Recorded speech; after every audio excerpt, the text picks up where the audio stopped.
Puji Tuhan, kita diberi kesempatan untuk berkumpul pada pagi hari ini untuk memuji Tuhan. Mari kita sekarang datang kepadanya, fokus dalam hatinya, merasakan kasih-Nya yang selalu ada bagi kita di setiap hari kita.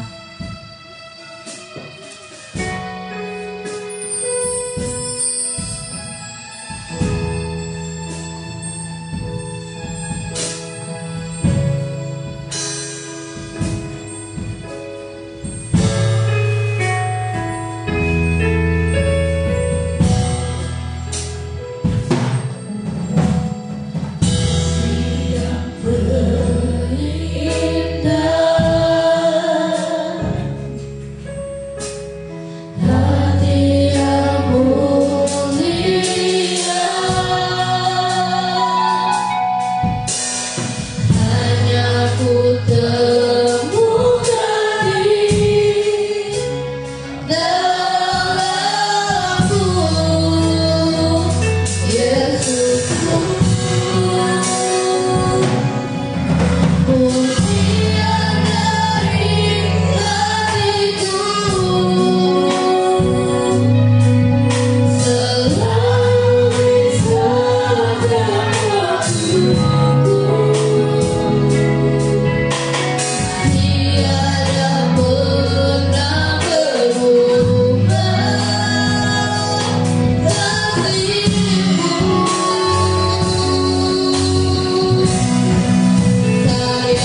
Dengan kasih Kristus, Bapa asing lain masuk dalam doa kita.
Terima kasih Bapak, terima kasih Tuhan.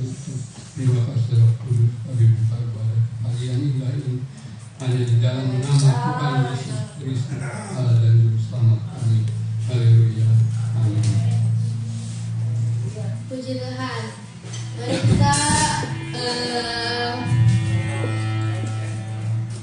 kita memuji nama Tuhan dengan sungguh-sungguh.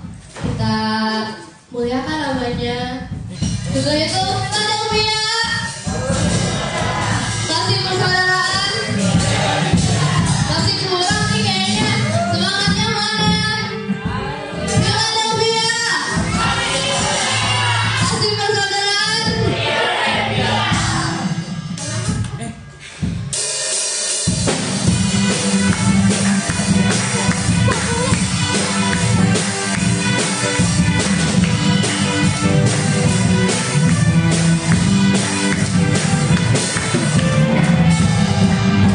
Setiamu nyata bagiku, hikmat kebajikan bersama bagiku. Aku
Boleh semangat berdiri berarti ya. Haleluya.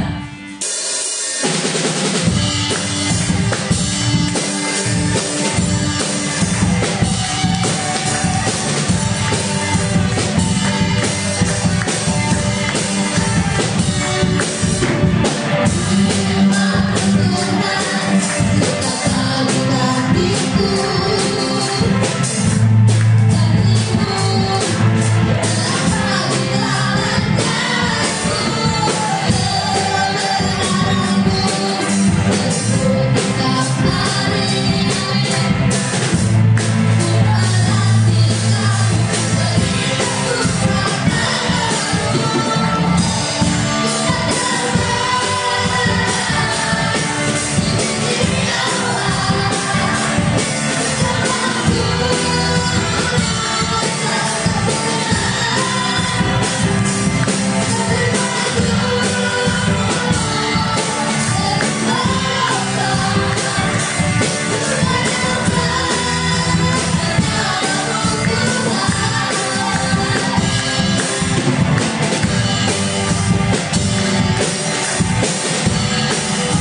Mari kita sekarang siapkan hati kita.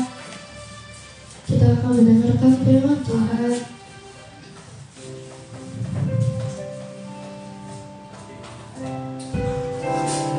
Nyanyikan lagunya dengan sungguh-sungguh. Rasakan betapa baiknya Tuhan dalam hidup kita.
Kristus. Ibu Suri masuk dalam doa kita.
Tuhan, shalom saudara, anugerah dari Tuhan untuk kita semua.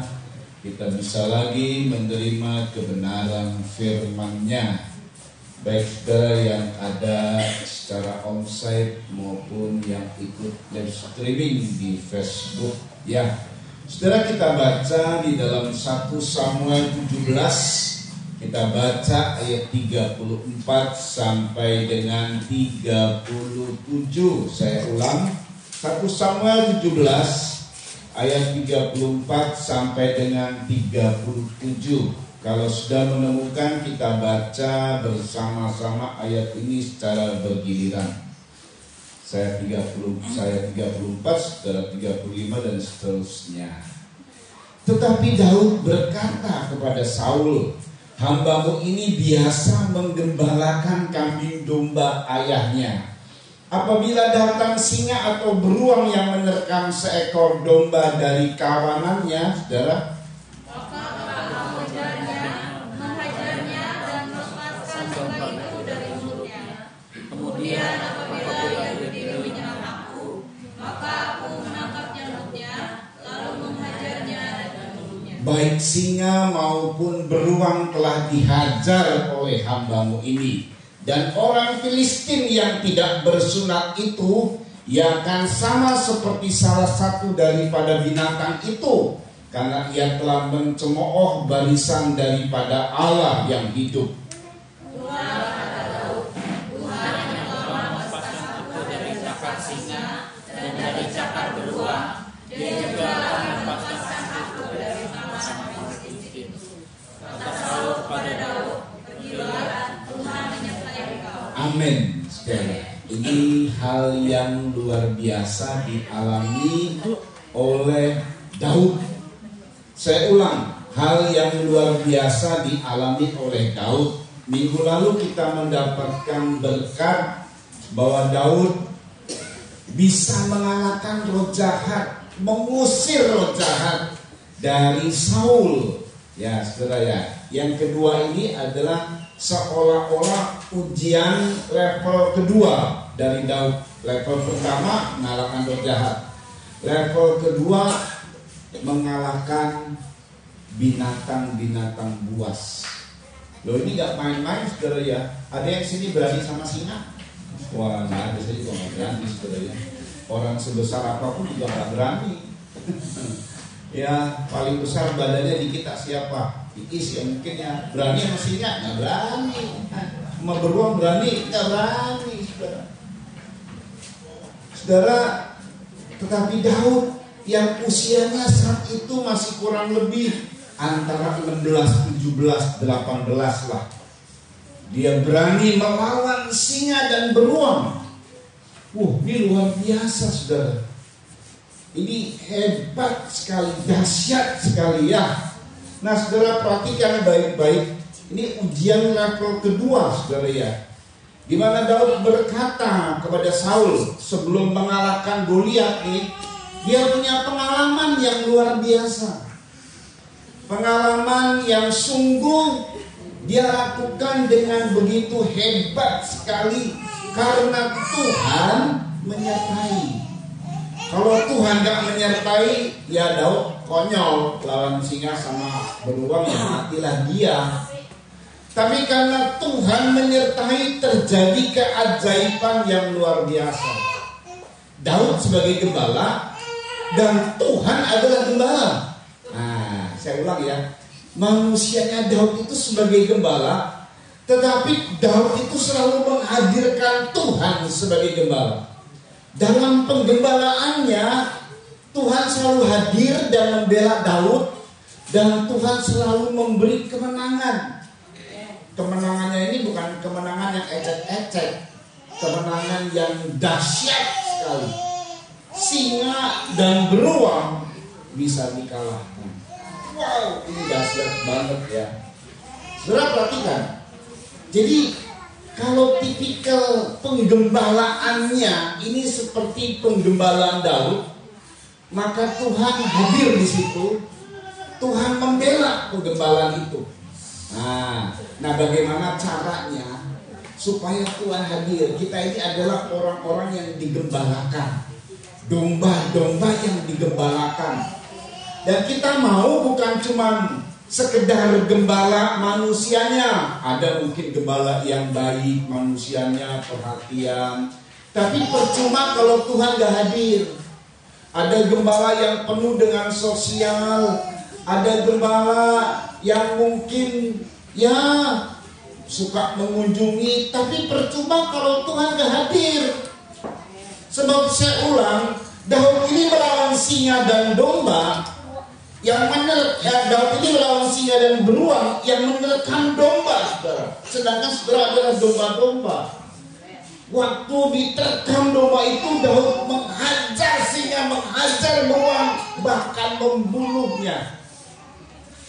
Saya ulang ya, manusia gak mungkin. Berarti Daud disertai oleh Tuhan. Tuhan hadir di sana. Amin, saudara ya. Kalau ada di antara kita yang sakit, saudara ya, gembala paling cuma bisa berdoa nih, gembala manusianya nih. Tapi gembala agung bisa menyembuhkan. Kalau kita punya jalan tertutup dan terlilit hutang, gembala paling cuma bisa mendoakan, Tuhan tolong. Tapi kalau gembala itu bisa menghadirkan Tuhan, maka gembala agung Tuhan Yesus membuat keajaiban. Nah ini yang penting, ini gembala agung itu hadir.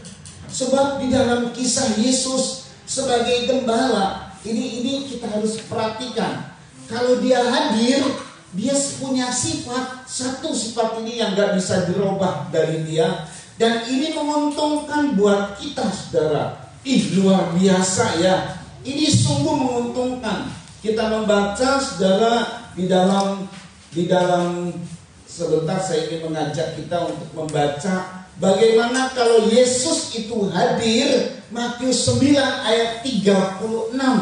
Itu kalau dia hadir, saudara ya, sebagai gembala ini, ya ini dia dampaknya, ini dia hebatnya. Yuk. Melihat orang banyak itu, tergeraklah hati Yesus oleh belas kasihan. Terus, karena mereka lelah dan terlantar seperti domba yang tidak bergembala. Iya, jadi dia tampil, kalau dia tampil sebagai gembala, hatinya mudah tergerak oleh belas kasihan.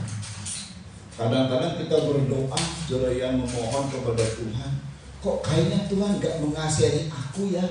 Berdoa sudah sampai kalau pendeta bilang, ayo berdoa tambah puasa, udah. Ayo berdoa tambah lagi, semangat, berdoa lebih rajin lagi, udah. Tapi rasanya kok Tuhan gak tergerak hatinya oleh belas kasihan dalam kesusahan yang saya alami. Padahal kalau pribadi Tuhan itu hadir sebagai gembala, hatinya itu mudah belas, mudah jatuh belas kasihan, dan segera ditolong orang-orang yang susah. Nah, berarti penggembalaan itu belum bisa menghadirkan Tuhan. Nah, memang kita ini sebagai domba, saudara, perlu bukan cuma sebagai gembala manusianya, tetapi perlu gembala yang seperti tipikal Daud. Nah, memang ini gembalanya mesti tipikal Daud. Baru dia menghadirkan kuasa Tuhan. Menghadirkan kuasa Tuhan. Kalau saya dengar saudara punya kesusahan, saya bawa dalam doa, saudara. Tapi itu yang saya bilang, saya cuma bisa bawa dalam doa. Yang bisa melakukan keajaiban dan menolong saudara siapa? Tuhan. Makanya selalu dalam penggembalaan ini, hadirkan Tuhan. Saudara, hadirkan Tuhan.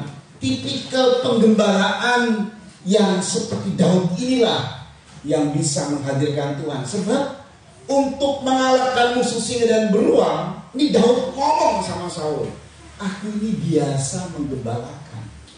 Dan dalam penggembalaanku ada musuh singa dan beruang yang secara manusiawi gak bisa aku lawan sebenarnya secara manusiawi.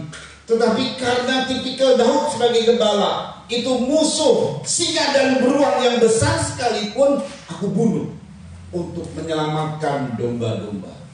Jadi untuk melakukan hal ini, Daud tampilnya sebagai gembala. Aku biasa menggembalakan domba. Nah, saudara, kita ini harus biasa. Ini kemenangan kita nanti nih. Kita ini harus biasa menggembalakan domba. Apa itu maksudnya? Yohanes 21 kita baca. Ini menarik sekali. Yohanes 21 ayat 15 sampai 17. Ini yang dimaksud dengan waktu Daud bilang aku biasa menggembalakan domba. Menggembalakan domba itu dilakukan dengan biasa atau rutin. Dilakukan dengan rutin, saudara ya. Bukan sekali-sekali, bukan, rutin. Menjadi kebiasaan, menjadi gaya hidup. Ya, Yohanes 21 ayat 15 sampai 17. Inilah penggembalaan yang menghadirkan Tuhan. Ya, yuk dibaca. Sesudah sarapan Yesus berkata kepada Simon Sesudah Petrus, sarapan Yesus berkata kepada Simon Petrus, yuk. Simon anak Yohanes, apakah engkau mengasihi aku lebih daripada mereka ini? Apakah engkau mengasihi aku lebih daripada mereka ini? Terus jawab Petrus kepadanya, benar Tuhan. Benar Tuhan. Engkau tahu bahwa aku mengasihi Engkau tahu bahwa aku mengasihimu. Ini kata Petrus. Waktu ditanya apakah engkau mengasihi aku, Simon Petrus, ya aku mengasihimu.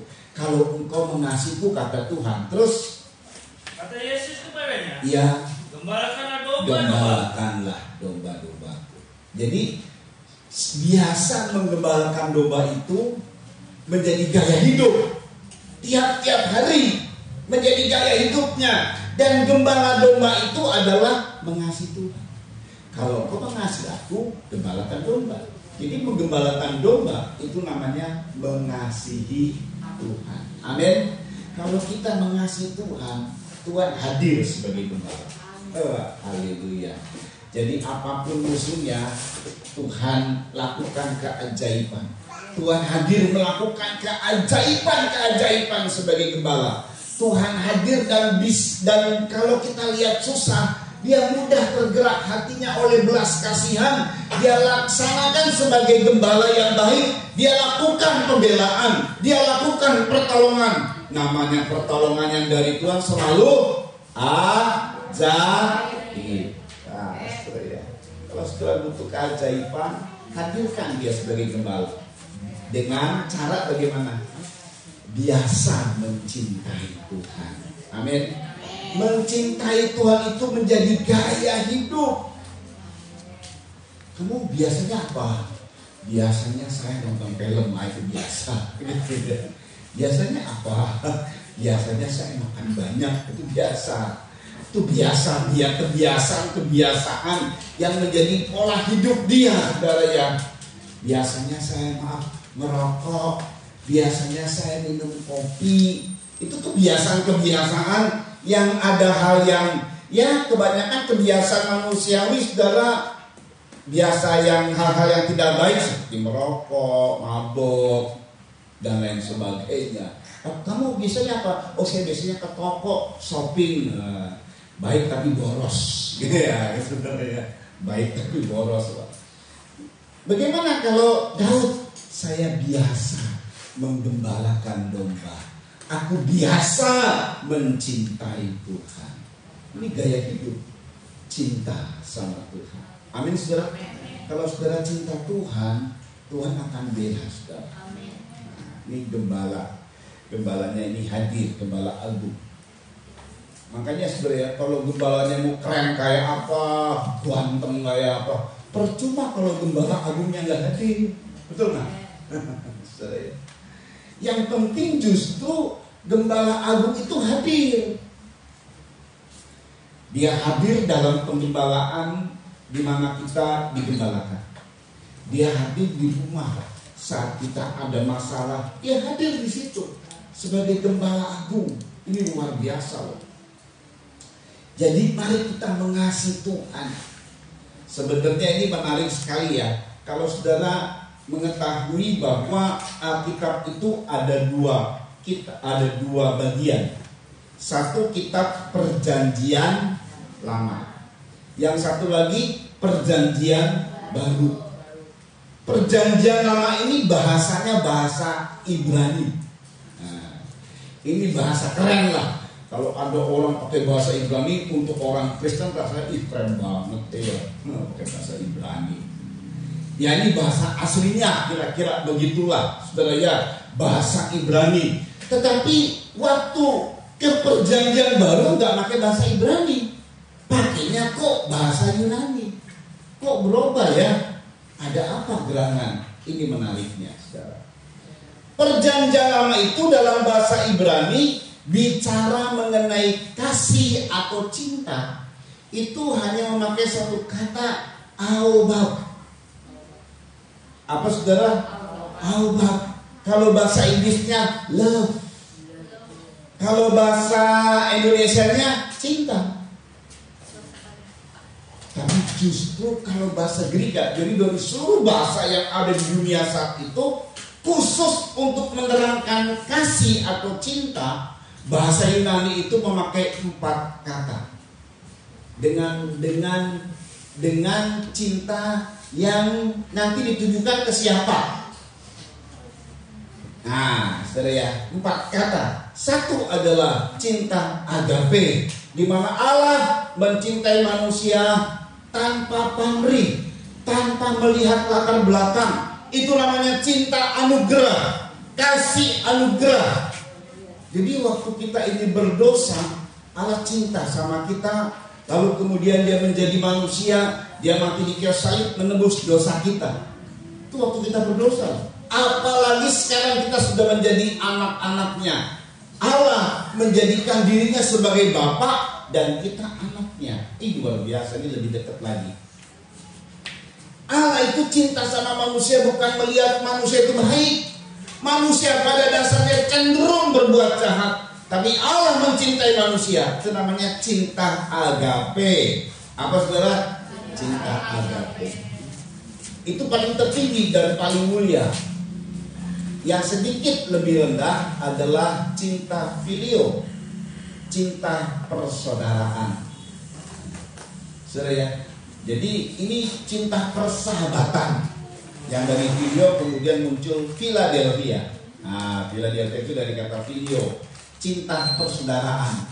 Saudara itu begini, kalau kamu sahabat saya cinta sama kamu, saya kasihi kamu, saya sayangi kamu.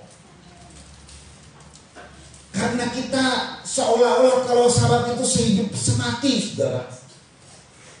Keadaannya, karena kalau sahabat sejati dia akan curhat, satu sama lain akan curhat, saling percaya.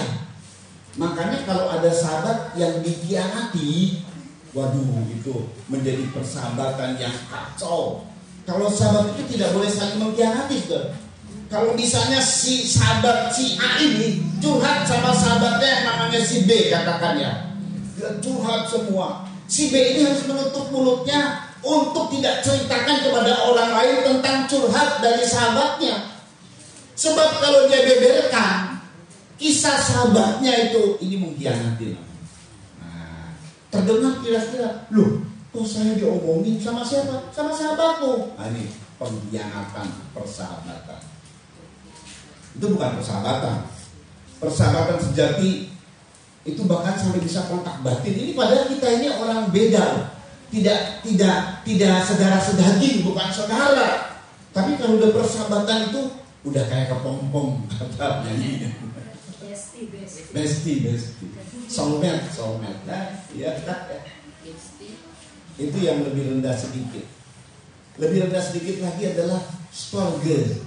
Ini cinta kepada keluarga. Baik itu ayah kepada anak, ini keluarga ya, anak kepada orang tua, adik kakak, storge, cinta storge. Nah yang paling goblok itu namanya cinta eros.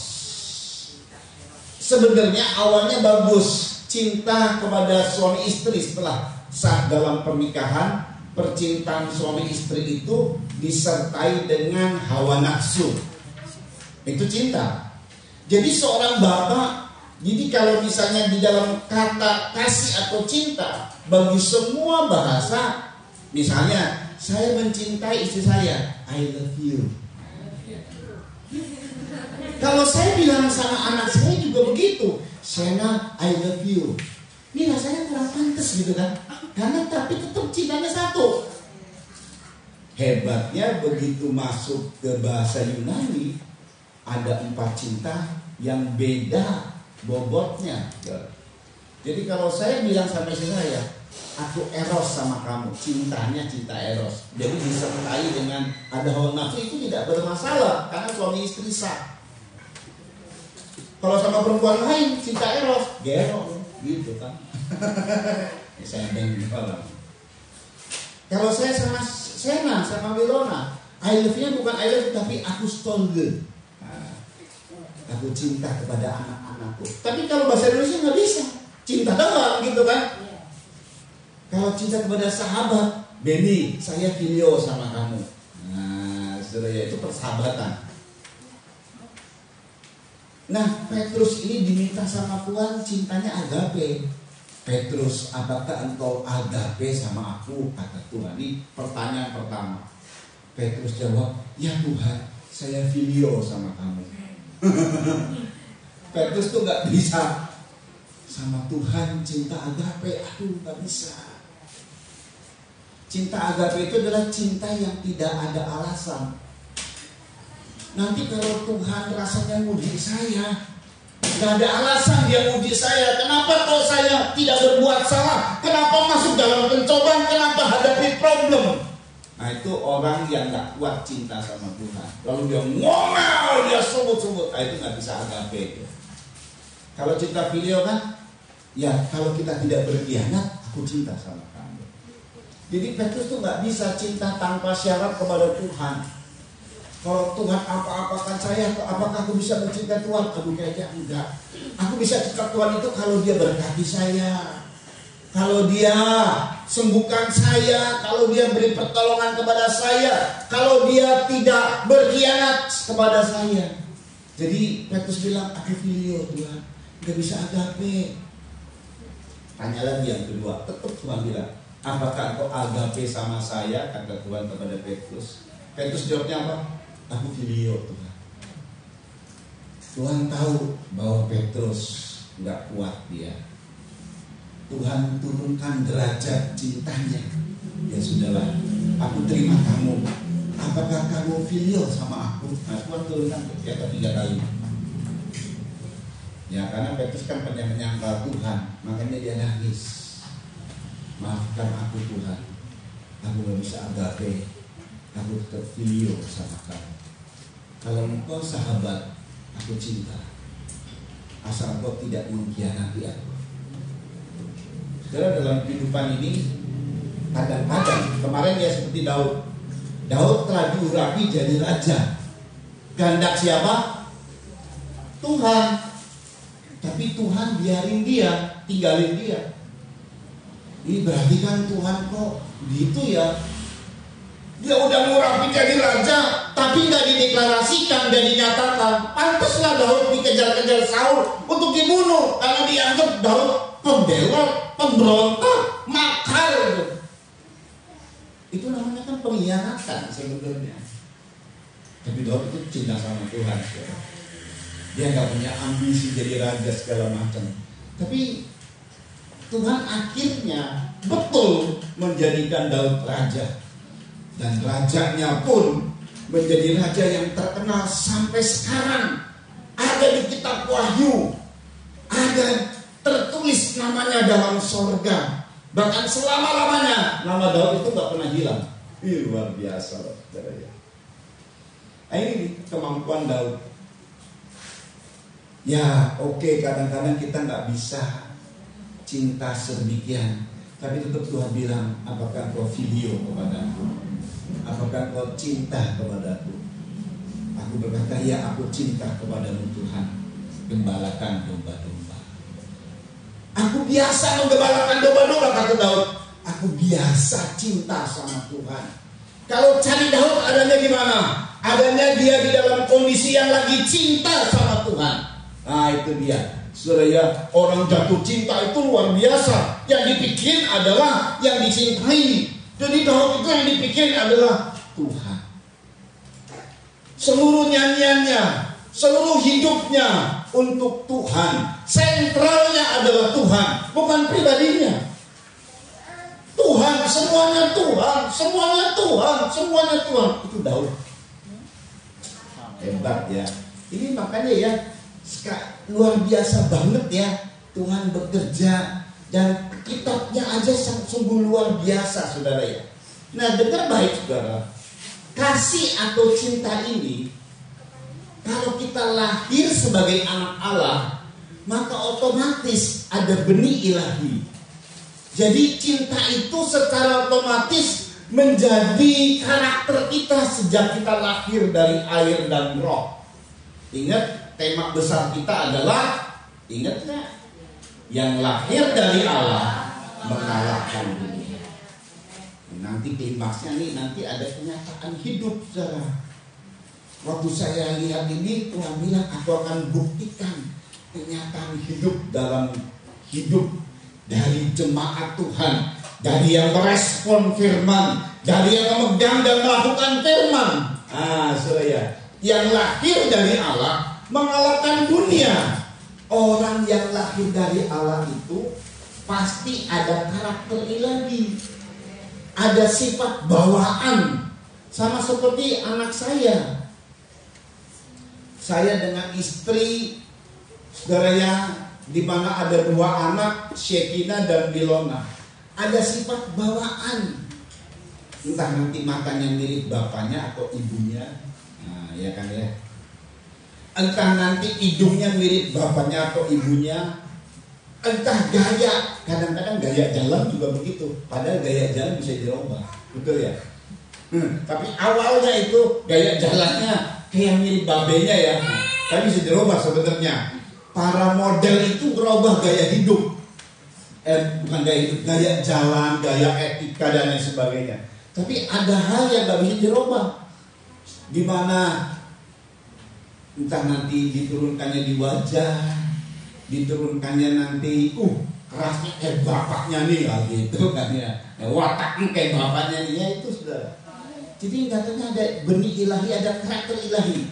Dan karakter ilahi Tuhan pada orang yang telah lahir dari Allah cuma satu karakter ilahinya. Ini secara otomatis, gak perlu diajar. Secara otomatis menjadi watak orang-orang yang lahir dari Allah. Apa itu? 1 Yohanes 4 ayat 7 sampai 21. 1 Yohanes 4, yuk cepat yuk. Ini perhatikan ya.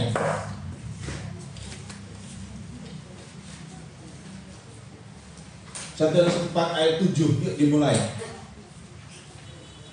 Saudara-saudaraku yang kekasih, Saudara-saudaraku yang kekasih, terus marilah kita saling mengasihi. marilah kita saling mengasihi terus. Sebab kasih itu berasal dari Allah. Kasih itu berasal dari Allah, saudara. Terus Dan setiap orang yang mengasihi lahir dari Allah. ya, terus Dan mengenal Allah. itu dia. Jadi kalau kita lahir dari Allah, ini bukti nyata bahwa dalam hidup kita ini ada sifat mengasihi. Oh, saya ini lahir dari Allah, tapi hidupnya suka benci. Ini tanda-tanda besar. Lahir dari Allah itu sifat pertama yang diturunkan, dia mengasihi. Terus ayat 8. Barang siapa tidak mengasihi, Barang siapa tidak mengasihi, dia tidak mengenal Allah. ia tidak mengenal Allah. Terus Sebab Allah adalah kasih. Allah adalah kasih. Allah itu sama dengan kasih. Jadi kalau ada orang yang lahir dari Allah, ada watak Allah, ada karakter Allah dalam diri orang yang lahir dari Allah. Namanya apa? Kasih. Haleluya. Saudara, coba tilik dirimu. Apakah aku ada kasih? Terus ya, kita perhatikan. Kita lompat saja ya. Kita lompat saja. Kita baca ayat. Ya sebentar supaya cepat saja. Ayat 17 yuk dimulai. Ayat 17 dari pasal tadi. Dalam hal inilah kasih Allah sempurna di dalam kita. Kasih Allah sempurna di dalam kita. Yaitu kalau kita mempunyai keberanian percaya pada hari penghakiman. Terus Karena sama seperti Dia, kita juga ada di dalam dunia ini. 18. Di dalam kasih tidak ada ketakutan. Di dalam kasih tidak ada ketakutan. Terus Kasih yang sempurna menyelamatkan. kasih yang sempurna melenyapkan ketakutan. Terus Sebab ketakutan mengandung hukuman, dan barang siapa takut, ia tidak sempurna di dalam kasih. perhatikan, teruskan dulu. Kita mengasihi. Kita mengasihi. Karena Allah lebih dahulu mengasihi. Perhatikan. Jika seorang berkata, Jika seorang berkata, mengasihi Allah. Aku ini lahir dari Allah. Aku mengasihi Allah. Tetapi ia membenci saudaranya. Ini namanya nol besar. Terus maka ia adalah pendusta. Dia adalah pendusta. Terus karena barang siapa tidak mengasihi saudaranya yang dilihatnya, ya, tidak mungkin mengasihi Allah yang tidak dilihatnya. Jadi nol besar kalau kita bilang kita ini lahir dari Allah, tapi kita benci. Kita lahir dari Allah, tapi ada kebencian. Sebab kasih itu akan menghilangkan kebencian. Amin. Kasih itu begitu lahir dari Allah, begitu saudara sebagai anak Allah, itu otomatis ada dalam dirimu. Dulu mungkin saya penuh dengan kebencian, akar pahit. Entah akar pahit dengan orang tua, entah akar pahit dengan si ini si itu. Tetapi pada saat dia mengalami pembaharuan, dia lahir kembali, itu kebenciannya hilang. Yang ada adalah dia mengasihi, baik dia mengasihi Allah maupun dia mengasihi sesama. Jadi jangan berkata begini, aku mengasihi Allah, buktinya apa? Rajin ke gereja. Kayak Daud kan, aku biasa menggembalakan domba, aku biasa mengasihi Tuhan, aku selalu ada di kegiatan rohani karena aku mengasihi Allah, aku memburu. Wah, dengan di mana saja ada gereja di situ datang dia, di mana ada kegiatan rohani datang dia. Ini orang luar biasa ya, pelayanan apa saja diterima sama dia, tapi dia punya kebencian. Tuhan bilang dia tidak benar. Orang yang mengasihi Allah tidak ada kebencian. Jadi kasih yang diterima oleh kita ini, yang secara otomatis karena kita lahir dari Allah, ada bawaan Allah, watak bawaan Allah ada dalam diri kita, yaitu kasih. Nah, untuk menyempurnakan kasih ini, sama seperti halnya kalau sudah ada benih yang dipupuk, dirawat, dipupuk sehingga kasih itu semakin tumbuh, semakin sempurna. Kasih yang dari Allah yang sempurna itu melenyapkan ketakutan. Kenapa, saudara? Karena kasih ini mengalahkan ketakutan.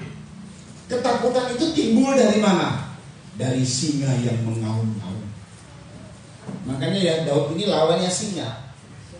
Ya mungkin kita nggak berhadapan dengan singa artinya secara jasmania, tapi tahukah bahwa singa itu muncul dari keadaan yang diungkapkan oleh Tuhan. Kita baca yuk 1 Petrus 5 ayat 2 sampai 4. Ini singa ini keadaan yang namanya singa. 1 Petrus 5 ayat 2 sampai 4. Bukan ayat 2 ya, sebentar saya mau 1 Petrus 5 ayat 8 saya baca ya. Sadarlah dan berjaga-jagalah, lawanmu si iblis berjalan keliling sama seperti singa yang mengaum-ngaum dan mencari orang yang dapat ditelannya. Itu jadi iblis ini dia keliling-keliling. Bukan malam aja, siang hari juga keliling. Keliling kemana? Ke rumah-rumah, ke toko-toko. Ngapain? Mengaum-ngaum. Itu dia bersuara untuk mendatangkan apa? Ketakutan. Wah, sekarang ini banyak suara-suara menakutkan, saudara. Kita udah pilpres, lalu diungkapkan curang lah inilah, demo lah terjadi. Menakutkan sekali ya.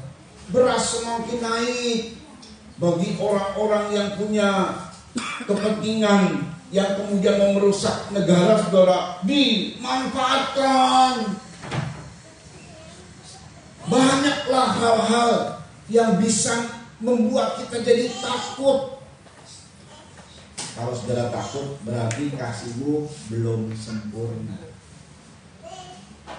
Tapi kalau saudara tidak takut, kalau kita kasihnya sempurna. Jadi gini loh, kasih itu gak mungkin sebelah tangan, tidak mungkin menepuk sebelah Tangan, betul ya? Itu namanya. Bahasanya apa?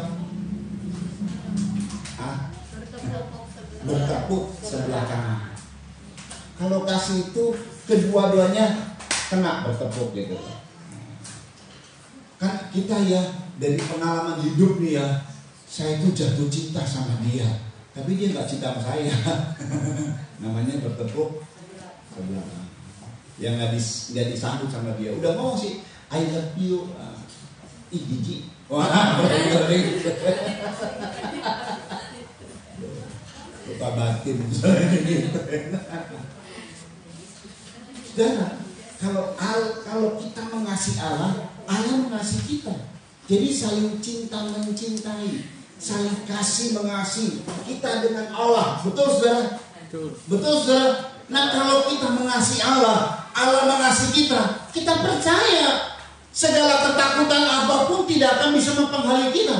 Allah cinta sama kita kok. Segala-galanya untuk kita yang dicintai Tuhan, untuk kita yang dicintai Allah, maka Allah akan mengerjakan hal yang baik. Allah akan membela kita. Makanya gak ada ketakutan kalau dalam cinta. Oh, dia punya segala-galanya.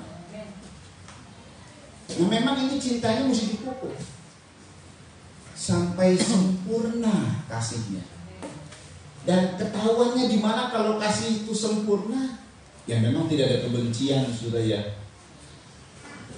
Di mana lagi ketahuannya kalau cinta itu sempurna? Tidak ada ketakutan dalam kasih yang sempurna. Diulang kembali tadi 1 Yohanes.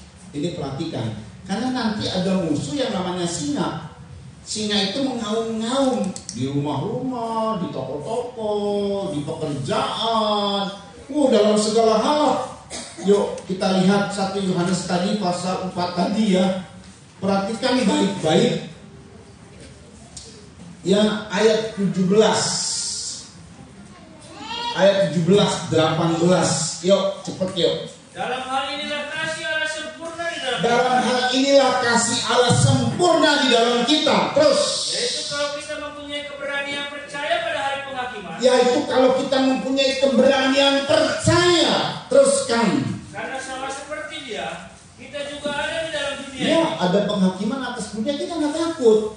Kalau Tuhan datang, atau ada kisah-kisah, atau ada pengajaran Tuhan datang, di mana akhir zaman, nggak takut kita. Jadi kalau saudara, saya takut kalau akhir zaman, pengajaran akhir zaman, ini ada yang nggak beres.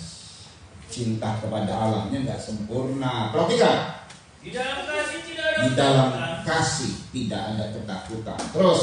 Kasih yang sempurna melenyapkan ketakutan. Kasih yang sempurna melenyapkan ketakutan. Terus. Sebab ketakutan mengandung hukuman. Di dalam kasih tidak ada hukuman. Terus. Dan barang siapa takut, dia tidak sempurna di dalam kasih. Jadi kalau kita datang sama Tuhan, seorang yang cinta kepada Bapaknya, nggak ada takut. Aduh saya minder. Nggak ada itu yang begitu. Aku cinta Tuhan. Aku percaya dia cinta kepadaku sebagai anaknya. Oh enak saudara ini. Kita minta sebagai anak Tuhan kasih. Kalau Tuhan belum kasih, karena kita dibawa dalam proses kedewasaan. Yang nanti pada waktunya yang telah ditetapkan, kalau permintaan itu sesuai dengan kehendak Tuhan dikasih. Ini sudah waktunya. Contoh, ada orang kaya, katakanlah Andrew misalnya ya dari Andre sama aja ya. Adrian namanya Adrian ya. Wah minta motor, ya bisa lah beli motor lah buat si Andrew, bisa lah masuk motor gitu satu, tapi jangan dulu gitu masuknya. Bisa kalau beli motor, tapi jangan dulu, belum waktunya. Dia naik motor malah nanti motornya jungkar balik kegencet motor. Jadi itu dengan Tuhan juga begitu. Bisa Tuhan akan bawa kita dalam kemuliaannya, hal-hal yang kita inginkan dan itu baik berbuat kita. Tapi kalau belum waktunya jangan ngotot. Tuhan itu baik, Bapak yang baik. Dan orang yang sempurna dalam kasih ini, saudara ya, tidak takut untuk hadap kehadiran hadirat Tuhan, bahkan suka di dalam hadirat Tuhan. Dan dia tidak takut khususnya terhadap singa yang mengaum-ngaum. Singa itu memperdengarkan suara. Ada suara yang begitu menggemparkan. Tapi bagi orang yang mencintai Tuhan dan sempurna dalam kasih Tuhan, dia tidak takut. Dunia mau goncang kayak apapun, dia tidak pernah takut. Amin. Amin, saudara. Karena dia ada di dalam kasih kepada Tuhan, Bapa yang mengasihinya. Makanya singa itu dikalahkan sama Daud. Kasih itu akan mengalahkan ketakutan. Di singa. Kasih itu juga akan mengalahkan beruang. Apa itu beruang? Kita baca ya. Ini dua ini dikalahkan sama Daud dengan cinta kepada Tuhan. Begitu hebatnya sampai kuasa Tuhan bekerja pada Daud, sehingga dia bisa mengalahkan singa dan beruang. Singa itu ketakutan dan beruang itu sifat apa? 2 Samuel 17 ayat 8. Nah ini 2 Samuel 17 ayat 8 diungkapkan tentang beruang. Ini ungkapannya sebagai contoh, bukan pribadinya ya. Ini contoh. Yuk dibaca. Kata Husai pula. Engkau tahu bahwa ayahmu dan orang-orangnya adalah pahlawan. Terus. Dan bahwa mereka sakit hati. Mereka sakit hati seperti. Coba ulang, mereka sakit hati. Mereka sakit hati seperti beruang yang kehilangan anak di padang. Nah, jadi beruang itu gambaran sakit hati. Mereka ini seperti beruang yang sakit hati karena kehilangan anak. Terus. Lagi pula ayahmu adalah seorang prajurit sejati. Ia tidak akan membiarkan rakyat tidur. Jadi bukan Daud sakit hati. Ini sebuah gambaran yang disampaikan oleh seorang penasehat. Jadi kalau orang yang lagi dalam keadaan dikhianati, ya pastilah sakit hati. Dan orang yang sakit hati itu kayak beruang. Beruang ini adalah perilaku sakit hati. Perilaku sakit hati. Itu kalau orang sudah sakit hati, itu memang seperti dia memelihara beruang dalam hidupnya. Beruang kan dari kecil semakin lama semakin gede. Kalau beruang dia merangkak, ya mungkin gambarnya ini beruang apapun dia bisa berdiri. Kalau berdiri kan tinggi dia. Tinggi besar dan cakarnya luar biasa itu. Itu sakit hati itu kayak begitu, saudara.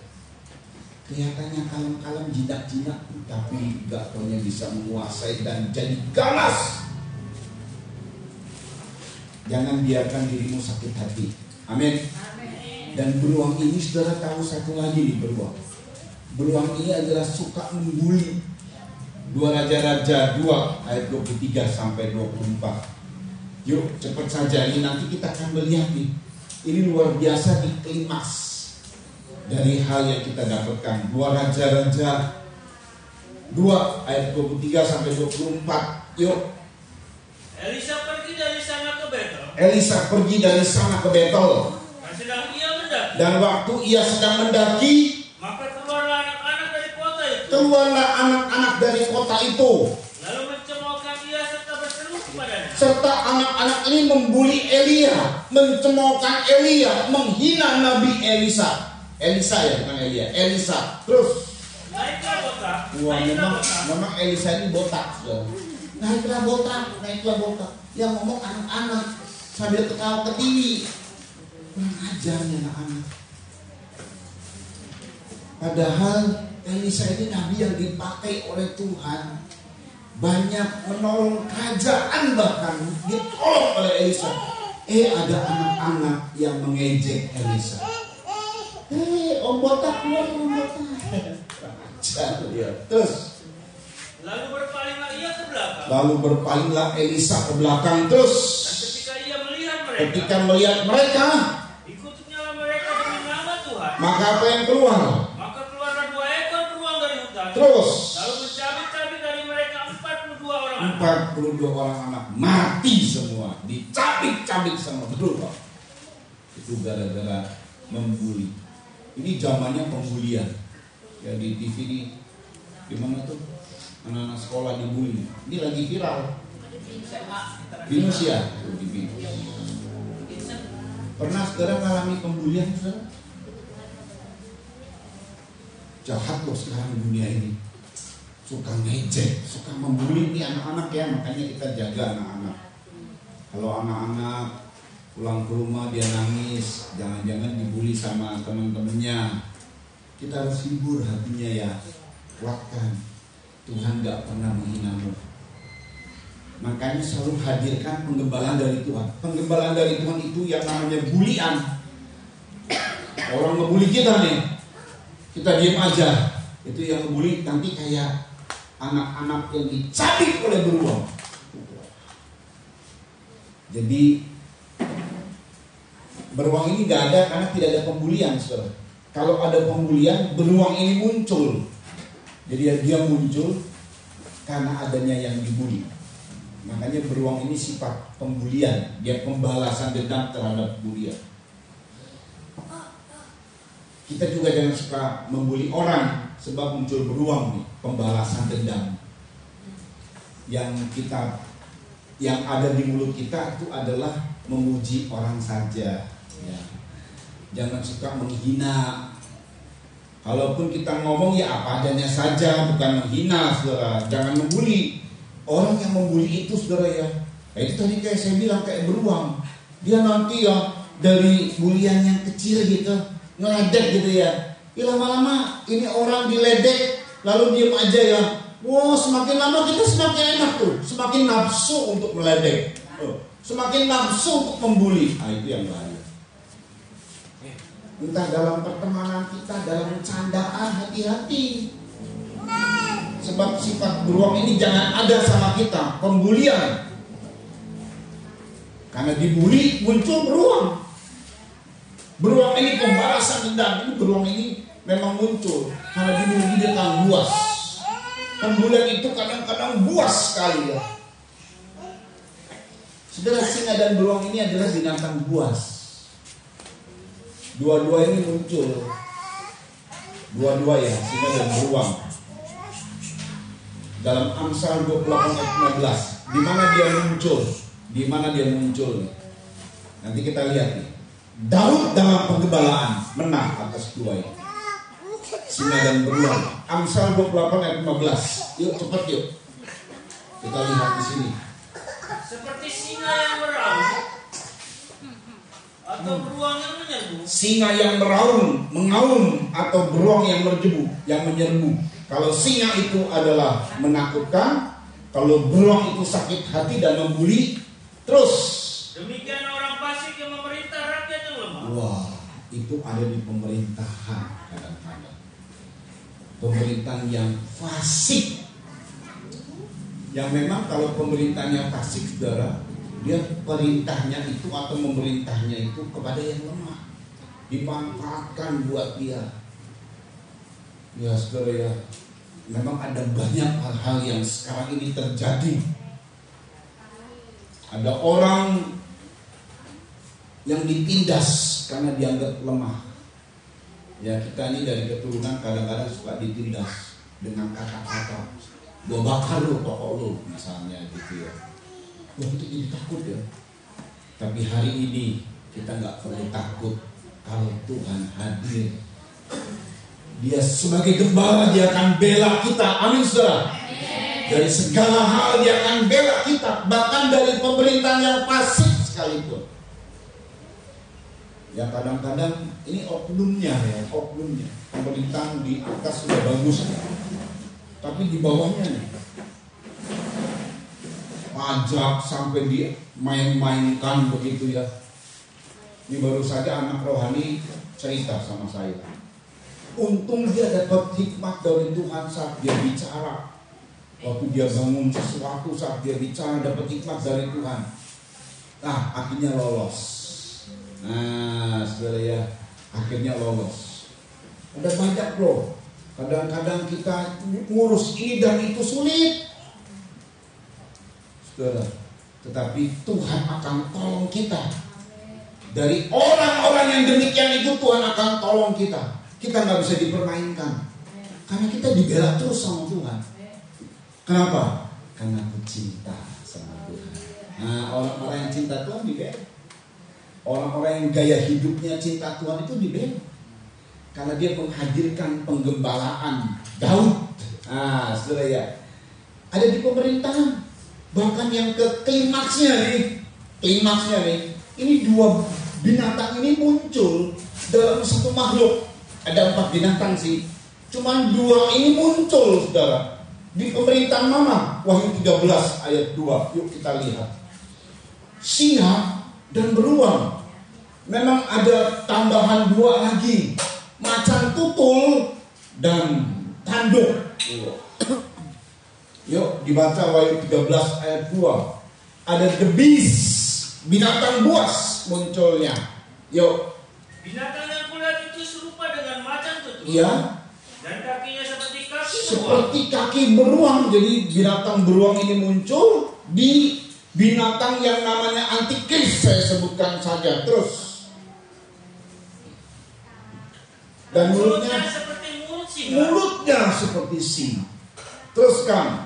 Dan naga itu memberikan kepadanya kekuatannya dan tatanya dan kekuasaannya yang besar. Jadi ada binatang namanya antikris. Dan antikris ini akan menguasai perdagangan. Barang siapa yang membeli dan menjual harus kena cat meterainya. 666. 13 kita baca 13. Artinya kalau kita dalam penggembalaan Tuhan, biarpun dunia dikuasai perdagangannya oleh antikris, tetap kita akan menang. Nah, ini dia. Yuk dibaca 13. Dan dia mengadakan tanda-tanda yang dahsyat. Ia mengadakan tanda yang dahsyat. Di antikris, ya. Bahkan dia menurunkan api dari langit ke bumi. Terus di depan mata semua orang. Perhatikan lagi. Dia menyesatkan mereka yang diam di bumi. Ya. Dengan tanda-tanda. Ya. Yang telah diberikan kepadanya untuk dilakukannya di depan mata binatang itu. Ya, teruskan. Dan ia menyuruh mereka yang diam di bumi supaya mereka mendirikan patung untuk menghormati binatang yang luka oleh pedang, namun yang tetap hidup itu. Ayat 13. Itu ayat berapa? 14, yes. Terus saja. Dan kepadanya diberikan kuasa untuk memberikan nyawa kepada patung binatang itu. Ya, ayat 16. 15 tadi ya, 16. Yuk. Sehingga patung binatang itu berbicara juga. Terus. Dan bertindak begitu rupa sehingga semua orang yang tidak menyembah patung binatang itu dibunuh. Ya. Dan ia menyebabkan sehingga kepada semua orang, kecil atau besar, kaya atau miskin, merdeka atau hamba, diberi tanda pada tangan kanan atau pada dahinya. Itu microchip, saudara ya. Ini tandanya antikris. Terus. Dan tidak seorang pun yang dapat membeli atau menjual selain daripada mereka yang memakai tanda. Jadi perekonomian dipegang sama dia. Dia berkuasa atas ekonomi seluruh dunia. Tapi dengan baik, ini binatang buas ini juga kalah dengan pengembalaan dari Tuhan. Terus. Yaitu nama binatang itu atau bilangan namanya. Perhatikan. Yang penting di sini ialah hikmat. Ya. Barang siapa yang bijaksana. Ya. Baiklah yang menghitung bilangan binatang itu. Perhatikan. Karena bilangan itu adalah bilangan seorang manusia. Ya. Dan bilangannya ialah 666. Di dunia ini nanti dikuasainya oleh antikris. Tadi pemerintahan yang fasik, itu yang kejam, yang menekan orang-orang lemah. Ya, bagi orang lemah di dunia kalah dia, ditekan dia, ditindas dia. Maaf ya, tapi bagi anak-anak Tuhan tidak bisa. Karena Daud dalam penggembalaannya telah mengalahkan singa dan beruang. Pemerintahan yang kejam sekalipun, pemerintahan yang otoriter, pemerintahan yang kayak apa, dikalahkan oleh penggembalaan Daud. Singa dan beruang dikalahkan, bahkan dibunuh, mendapat kemenangan kita. Amin. Percaya saja, cinta sama Tuhan masuk dalam penggembalaan Daud itu adalah cinta sama Tuhan. Lalu dia ke klimaks tuh, sampai kepada pemerintahan antikris. Tapi gak usah takut, di zaman itu kita ada direktur. Nah, itu. Zaman sebelum itu kita dapat berkat. Kita akan mengalahkan dunia dengan seluruh kelicikannya, oknum-oknumnya, pemerintahnya, apa saja itu bisa kita taklukkan dengan penggembalaan. Itu poin pertama, saudara, cinta. Poin kedua, nah kita baca ulang berkali-kali. Ini poin yang kedua, ini menarik. Saudara, kita baca ulang itu ya. Ini dia nih. Jadi yang dibela sama Daud, begini dia berkata seperti ini, saudara ya. Nanti kita lihat, ini luar biasa banget. Ini poin kedua, terakhir ini cuma 2 saja, saudara ya. Kita baca di dalam ayat 34 dari 1 Samuel. Ya, dari 1 Samuel yang merupakan pembahasan kita. 1 Samuel 17 ayat 34. Jadi penggembalaan Daud itu adalah cinta kepada Tuhan. Itu kalau kita ada dalam penggembalaan Daud adalah kita orang-orang yang cinta Tuhan. Dan juga yang dibela oleh Daud. Daud ini kemudian menurunkan Yesus Kristus. Kita baca di ayat 34. Tetapi Daud berkata kepada Saul, Hambamu ini biasa menggembalakan kambing domba.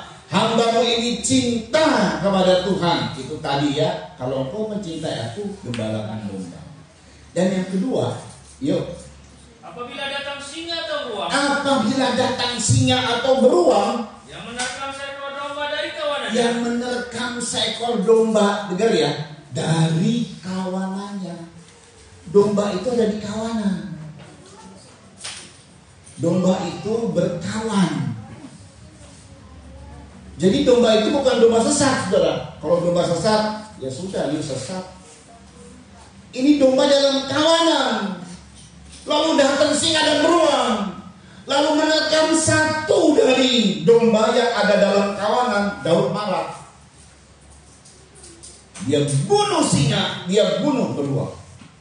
Dia lepaskan dombanya dari singa dan beruang. Asal domba itu di mana? Dalam kawanan. Itu yang dibela.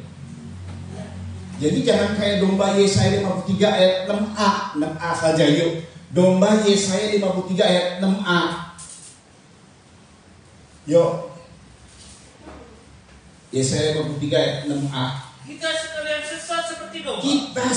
sesat seperti domba. Di mana sesatnya? Masing-masing kita mengambil jalannya sendiri. Masing-masing kita ini kumaha aing. Ngambil jalannya sendiri. Kumaha aing.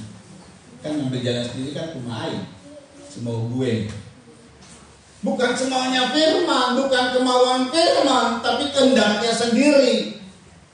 Ke gereja rajin, tapi yang dilakukan adalah kumahain, sesat namanya ini. Ke gereja rajin, dengar firman rajin, prinsip hidupnya kumahain, sesat namanya. Sesat dalam gereja, habis kumahain.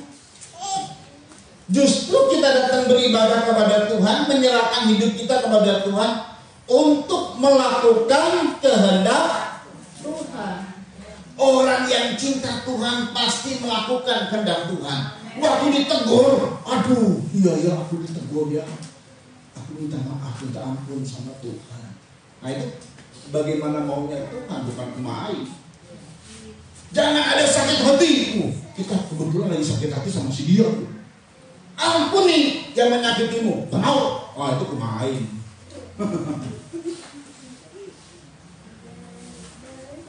Saudara ya, saudara, Tuhan itu akan bela domba yang bukan maunya sendiri.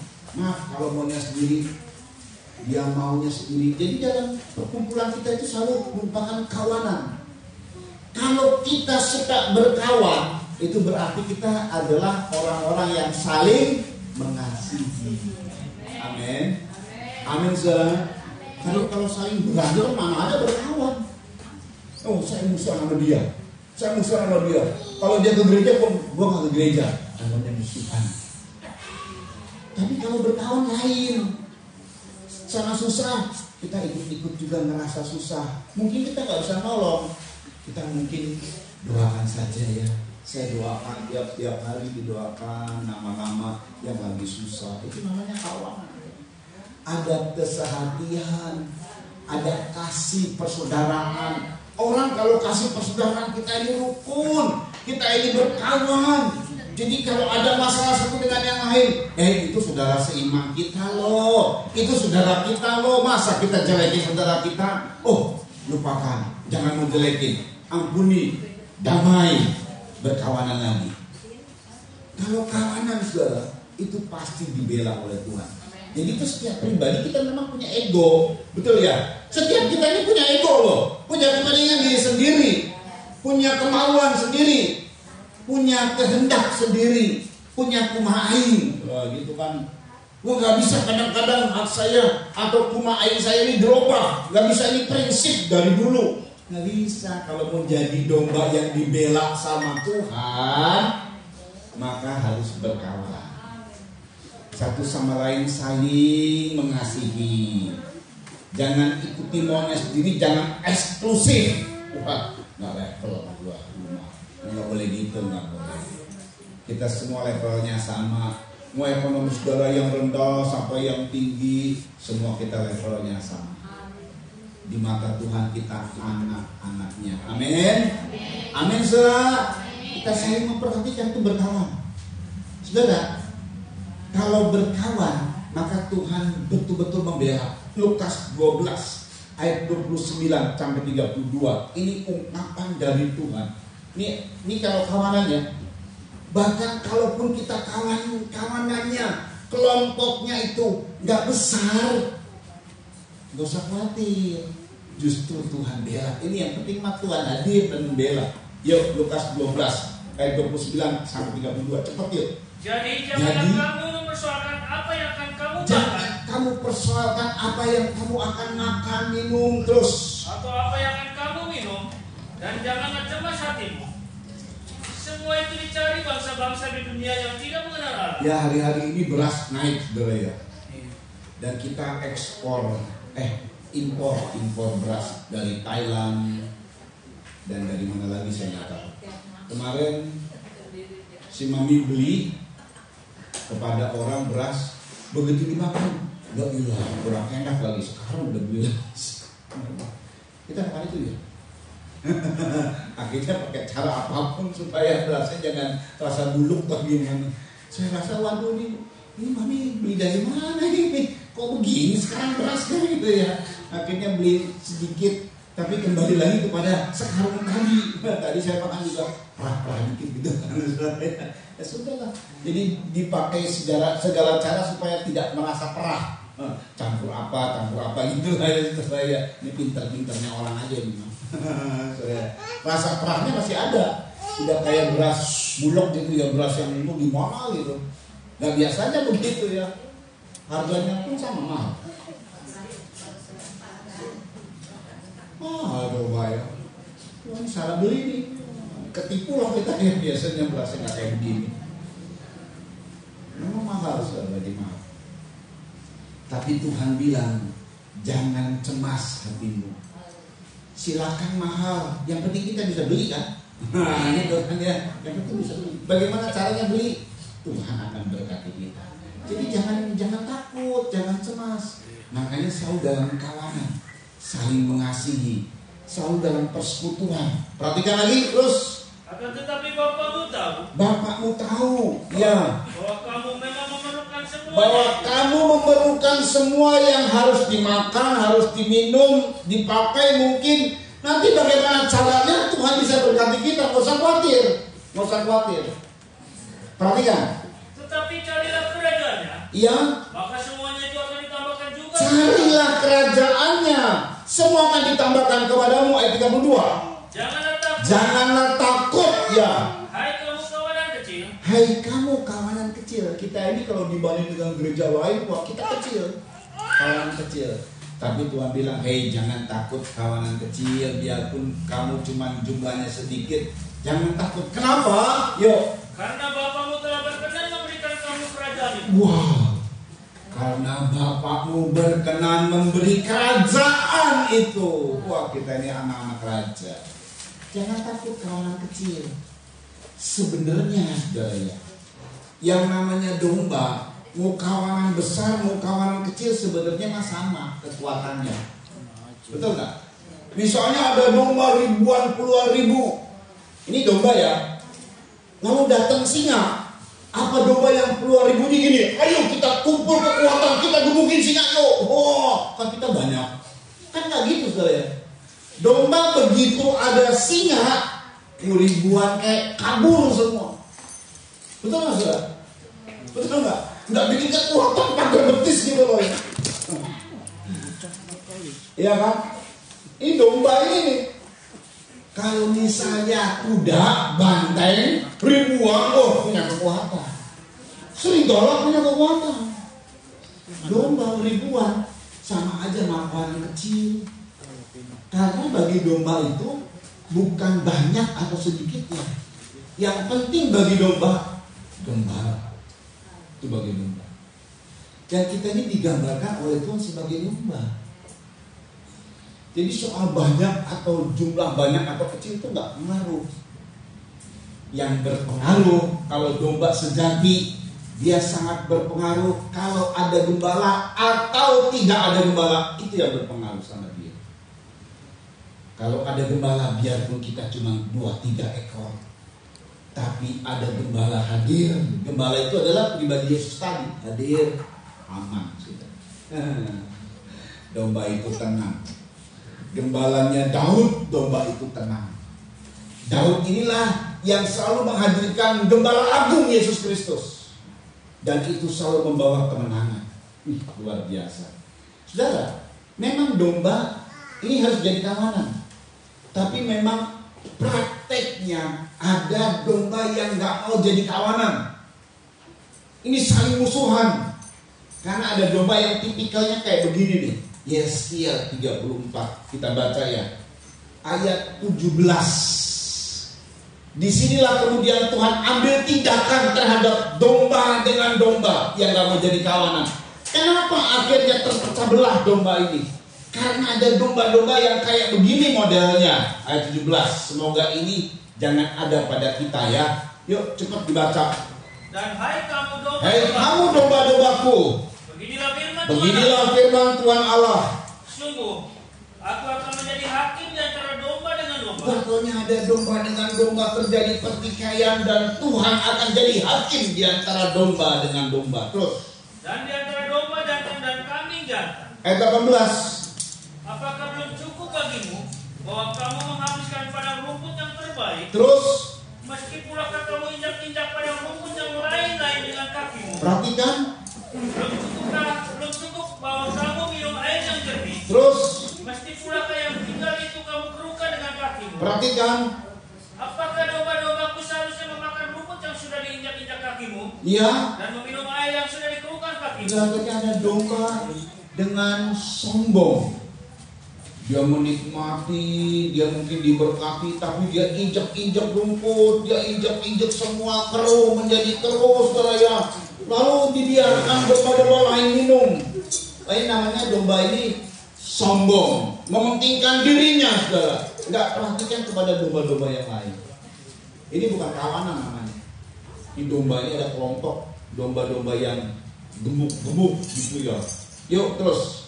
Oleh sebab itu, beginilah firman Tuhan terhadap mereka. Ya. Dengan sesungguhnya aku sendiri akan menjadi hakim di antara domba yang gemuk dengan domba yang kurus. Domba yang gemuk dengan domba yang kurus. Memang dalam kehidupan penggembalaan itu ada aja orang Kristen sebagai domba yang diberkati. Ada yang belum diberkati. Jangan perilakunya domba yang sudah diberkati ini jadi sombong. Nah, nggak boleh, saudara. Ini nggak bisa jadi kawanan kalau sombong. Terus, oleh karena semua yang lemah kamu desak dengan rambut. yang lemah didesak karena dianggap dia gemuk, dia diberkati, dia orang terpandang. Terus, dan bahumu setelah kamu tanduk dengan tandukmu. iya. Sehingga kamu menghalau mereka keluar kandang. Terus, maka aku akan menolong domba-dombaku supaya mereka jangan lagi menjadi mangsa, dan aku akan menjadi hakim di antara domba dengan Tuhan domba. akan turun menjadi hakim antara domba dengan domba. domba yang gemuk sombong, domba yang kemudian tidak peduli domba yang lain, ini akan dihakimi sama Tuhan. Saya berdoa supaya itu tidak terjadi di pengembalaan ini. Amin, saudara. Kita semua akur-akur, amin. Yang diberkati, bersyukur sama Tuhan. Kita bisa nolong yang lain, yang kurang diberkati. Di sini sudah dilakukan tuh. Saya senang, saudara. Dilakukan tanpa sepengetahuan gembala, tanpa ini dan lain sebagainya, hal-hal yang baik dikerjakan, nanti bantu. Itu luar biasa. Di sini sudah dikerjakan. Terus jadi kawanan seperti ini, Tuhan akan bela kita, saudara. Dan terbukti memang Tuhan membela. Dan akhirnya, nah ini ciri-ciri domba, di mana gembalanya adalah tipikal Daud. Penggembalaan tipikal Daud. Tuhan hadir dan membela. Terus kan perhatikan. Dan aku Tuhan akan menjadi Allah mereka setelah hambaku Daud menjadi raja di tengah-tengah mereka. Ya. Aku Tuhan yang mengatakannya. Ya, terus ayat 23 dulu, lompat. Ayat 23, perhatikan. Aku akan mengangkat satu orang gembala atas mereka. Akan mengangkat satu orang gembala atas mereka. Terus yang akan mengembalakannya. Ya. Yaitu Daud. Jadi tipikal penggembalaan Daud. Namanya bukan Daud, nggak apa-apa. Nama saya Harun. Ya, namanya ada yang Matius, ada yang Markus, ada yang Yohanes, nggak apa-apa namanya. Tapi tipikal model penggembalanya kayak Daud, yang selalu menciptakan kawanan. Jadi dalam sikapnya pun gembala itu tidak pilih kasih. Nah, itu namanya menciptakan kawanan. Ya. Dan kemudian penggembalaan itu adalah penggembalaan yang selalu mendorong cinta kepada Tuhan, cinta kepada sesama. Ya, saudara ya. Ada praktek-praktek yang dikerjakan. Mari terus. Dia akan mengembalakan mereka. Ya. Dan menjadi gembalanya. Perhatikan. Dan aku Tuhan akan menjadi Allah mereka. Ya. Serta hambaku Daud menjadi raja di tengah-tengah mereka. Ini luar biasa nih. Kalau tipikal penggembalaan Daud akan terjadi hal-hal seperti ini. Mari. Aku Tuhan yang mengatakannya. Ya. Aku akan mengadakan perjanjian damai dengan mereka. Akan hidup damai. Saudara, di dalam setiap rumah tangga nanti akan tercipta damai. Di dalam pengembalannya damai, di rumah tangga damai. Ini hebatnya. Terus ya. Aku akan meniadakan binatang buas dari tanah itu. Meniadakan binatang buas. Tadi kan di pemerintahan yang neken-neken, Tuhan singkirkan. Tuhan singkirkan. Karena Tuhan bela kita. Amin, saudara. Singa dan beruang dihantam sama Daud. Karena Daud disertai oleh Tuhan. Sama juga kalau penggembala itu terjadi, ada keamanan, pertolongan ajaib dari Tuhan. Oh, banyak sekali kita mengalami pertolongan seperti itu. Saudara rasa nggak? Saudara rasa nggak? Tuhan bela kita terus. Teruskan. Sehingga mereka dapat diam di padang gurun dengan aman tentram. Iya, terus. Dan dapat tidur di hutan-hutan. Luar biasa karena aman, baik. Binatang buasnya Tuhan tiadakan. Sampai di hutan yang penuh dengan binatang buas, karena nggak ada binatang buas, aman dia. Ih, hebat loh. Tuhan mau kerjakan ini.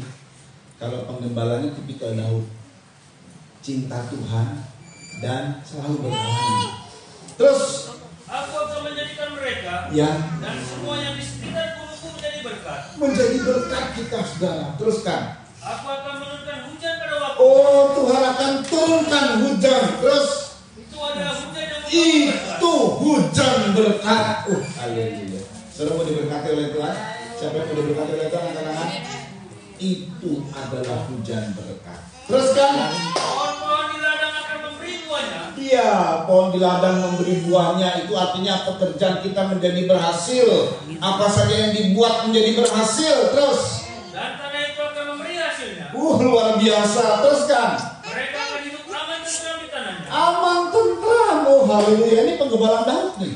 Terus. Mereka akan mengetahui bahwa akulah Tuhan. Ya. Pada saat aku mematahkan kayu kuk mereka. Dan dipatahkan segala kuk. Hari-hari ini ada orang bertanya kepada saya, Pak Harun, tolong doakan dong kami pembisnis supaya bebas dari hutang. Wah, susah ya. Bisnis itu memang muter duit sudah ya, hutang ya. Tapi Tuhan bilang, kalau engkau penggembalaannya menciptakan Daud, tipikal Daud, apa cuma dua, cinta sama Tuhan terus berkawanan. Cuma dua, coba angkat dua. Angkat dua. Udah lewat kan? Ini apa namanya? Pilpres udah lewat kan? Jangan kalau belum pilpres kan bahaya nih angkat dua. Ngajak-ngajak nggak bener nih. Angkat dua. Cuma dua saja. Biasa menggembalakan itu cinta Tuhan, dan yang kedua selalu berkawanan. Nah, itu dibela sama Tuhan. Saudara ya, luar biasa ya. Kalau punya hutang segala macam, Tuhan mau bela loh. Tuhan mau jadikan kita ini bebas dari hutang. Ini janji Tuhan. Amin saudara. Pasti itu terjadi. Pasti terjadi. Asal kita terus menciptakan cinta sama Tuhan. Selalu berkawan. Nah, terus kan ini luar biasa. Yuk. Dan melepaskan mereka dari tangan orang yang memperbudak mereka. Ya. Mereka tidak lagi menjadi jarahan bagi bangsa-bangsa. Nggak dijarah. Saudara ya, kita ini selalu menang. Puji Tuhan, nggak dirugikan. Ya, terus. Dan binatang liar tidak akan menerkam mereka. Tidak akan menerkam. Singa dan beruang dihabiskan sama Tuhan. Terus kan? Sehingga mereka akan diam dengan aman tentram dengan tidak dikejutkan oleh apapun. Wah, luar biasa. Terus? Aku akan memberikan bagi mereka suatu taman kebahagiaan. Taman kebahagiaan. Wah, janji Tuhan itu indah banget. Terus? Sehingga di tanah itu tidak seorang pun akan mati kelaparan. Tidak seorang pun akan mati kelaparan. Kenapa? Terus? Dan mereka tidak lagi menanggung noda yang ditimbulkan bangsa-bangsa. Ya, terus? Dan mereka akan mengetahui bahwa aku Tuhan Allah mereka. Ya. Menyertai mereka. Dan mereka, kaum Israel adalah umatku. Demikianlah firman Tuhan Allah. Iya, karena Tuhan sebagai gembala menyertai. Luar biasa. Ayo ciptakan cinta sama Tuhan selalu dalam hidup kita, saudara ya. Ayo ciptakan selalu berkawan ya.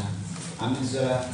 Kadang-kadang ada gesekan kita di antara kita, bentrokan karakter, lalu bisa menciptakan permusuhan. Tapi orang-orang yang mau damai, dia nggak pusing saya maunya damai, saya mau ciptakan berkawan, saya ampuni, saya lupakan, bahkan ada kerugian pun saya lupakan, kita damai lagi.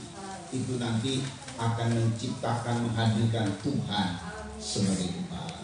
Haleluya. Buktinya sebagai gembala itu sudah ada sebenarnya Tuhan sebagai gembala. Nyanyian Daud, Tuhan adalah gembalaku, takkan kekurangan aku. Dibaringkannya aku di padang rumput, dituntutnya aku di air yang jernih. Itu kalau penggembala itu begitu saudara. Jadi gembalanya yang sibuk, domba-dombanya kan tinggal terima jadi. Dibaringkannya aku di padang rumput yang banyak rumput. Jadi domba-dombanya nggak cari-cari rumput, gembalanya yang sediain di padang rumput. Kita udah dapat nih firman yang disingkapkan. Nah, itu ciri penggembala dari Tuhan. Dibawanya aku ke air yang tenang, jiwaku jadi segar. Jadi gembalanya yang sibuk cari air yang tenang di mana ya? Cari air supaya menyegarkan domba-domba ya. Itu dari kebenaran firman semua, saudara. Setelah dapat semua berkatnya. Ini ciri Tuhan sebagai gembala. Amin, saudara. Nah, tinggal kalau saudara mau dibela sama Tuhan, cinta sama Tuhan, maka musuh-musuh binatang buas seperti yang tadi disingkapkan itu dihabiskan sama Tuhan. Kita akan hidup tenang, damai, sejahtera. Justru Tuhan bilang, hujan yang diberi adalah hujan berkat supaya kamu berkelimpahan dan jadi berkat bagi banyak orang. Oh, haleluya. Yuk kita datang sama Tuhan. Kita nyanyikan Tuhan adalah gembalaku, lagu lama, tetapi lagu lama yang memberkati kita. Yuk, haleluya, haleluya. Kita akan berdoa sebelumnya, tetapi kita nyanyi dulu sebelumnya. Supaya Tuhan adalah gembalaku dengan sungguh-sungguh. Haleluya. Yuk.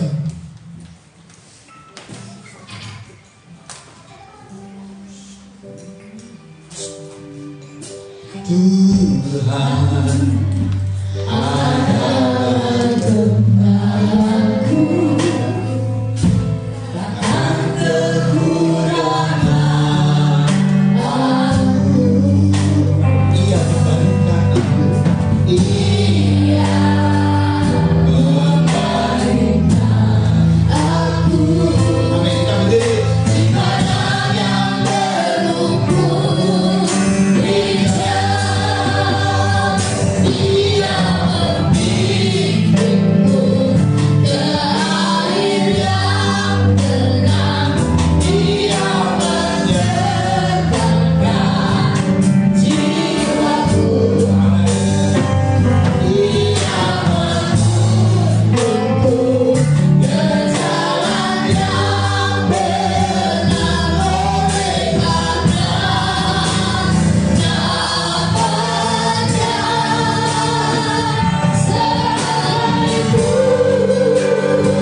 takut dengan apapun, sebab Gembala yang baik selalu menyertai kami. Karena kami cinta kepada-Mu Tuhan, dan kami selalu menciptakan kawanan, kami selalu menciptakan damai sejahtera, kami saling mengasihi.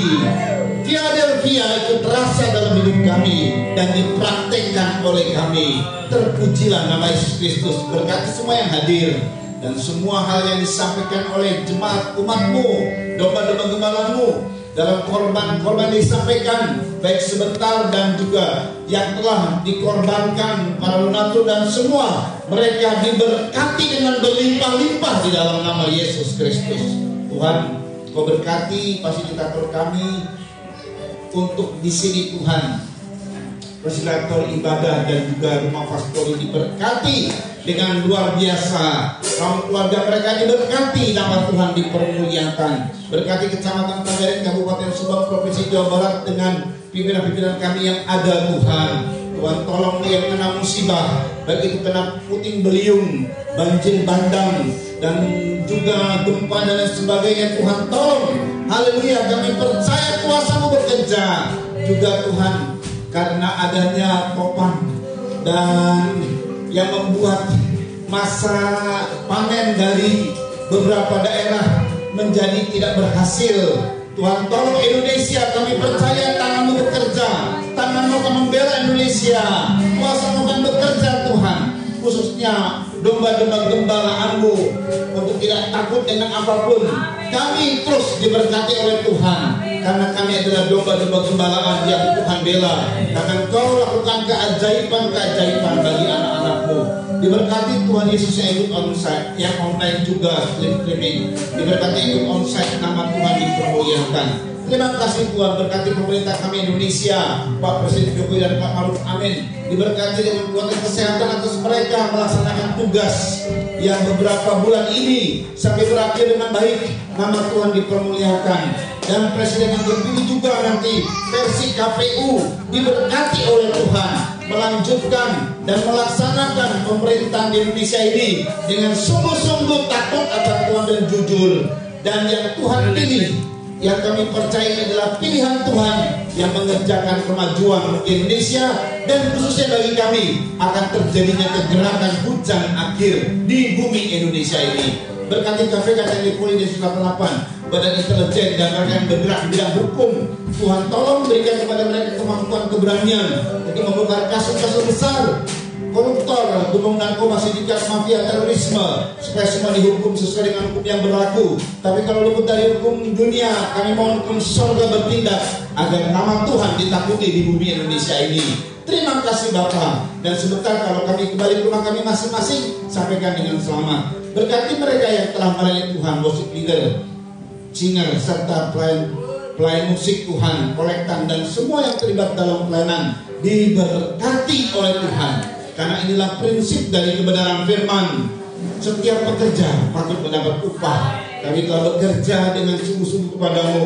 Kami percaya upah besar menanti kami, baik dalam kehidupan ini maupun juga kehidupan yang akan datang, untuk kemuliaan Yesus Kristus, Raja segala raja. Terima kasih Bapak yang baik. Mari kita angkat dua tangan dan terima berkat dari Tuhan. Saudara-saudara dikasih oleh Tuhan, terimalah anugerah cinta kasih sayang dari Bapa yang sungguh sangat mengasihi-Mu. Kasih karunia lewat kuasa pendamaian korban Kristus, serta pimpinan kekuatan kuasa Roh Kudus menjadi milikmu saudara-saudara, dari sekarang ini sampai Tuhan datang kali yang kedua, bahkan sampai selama-lamanya. Dalam nama Tuhan Yesus Kristus, mempelai pria sorga dan imam besar yang kami puja-puji selalu, kami alaskan doa ini. Haleluya. Haleluya.